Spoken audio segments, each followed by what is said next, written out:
টানা ১২ দিন হামলা পাল্টা হামলার পর ইরান ইসরায়েলের মধ্যে যুদ্ধবিরতি কার্যকর হলেও মধ্যপ্রাচ্যে সর্বাত্মক সংঘাতের শঙ্কা এখনো কাটেনি। যুক্তরাষ্ট্রের সঙ্গে ইরানের পারমাণবিক সমঝোতা আপাতত স্থগিত থাকায় পরিস্থিতি আরও জটিল হয়ে উঠেছে। বিশেষজ্ঞরা বলছেন, বড় আকারের সামরিক সংঘাতে জড়িয়ে পড়তে পারে পুরো অঞ্চল।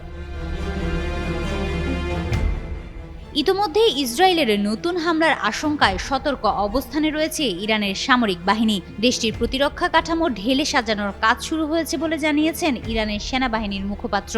তিনি বলেন, জায়নিস্ট ভূখণ্ডকে বিশ্বাস করা যায় না। তারা আগ্রাসন চালিয়ে গেলে পাল্টা জবাব দিতে দ্বিধা করবে না ইরান। যুক্তরাষ্ট্রের প্রেসিডেন্ট ডোনাল্ড ট্রাম্প দাবি করেছেন, তাদের হামলায় ইরানের পরমাণু কর্মসূচি কার্যত ধ্বংস হয়ে গেছে। তারা ভাবেনি আমরা এমন আঘাত হানতে পারি। ট্রাম্প বলেন, ইসরায়েল কিছু ক্ষতি করলেও পুরো কাঠামো আমরাই ধসিয়ে দিয়েছি।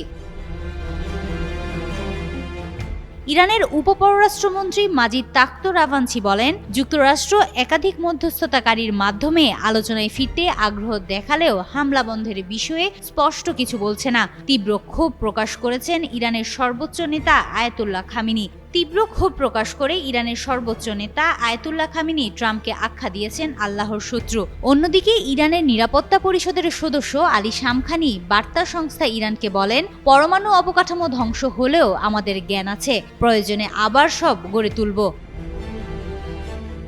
হিমাতুল জান্নাত, যুগান্তর নিউজ।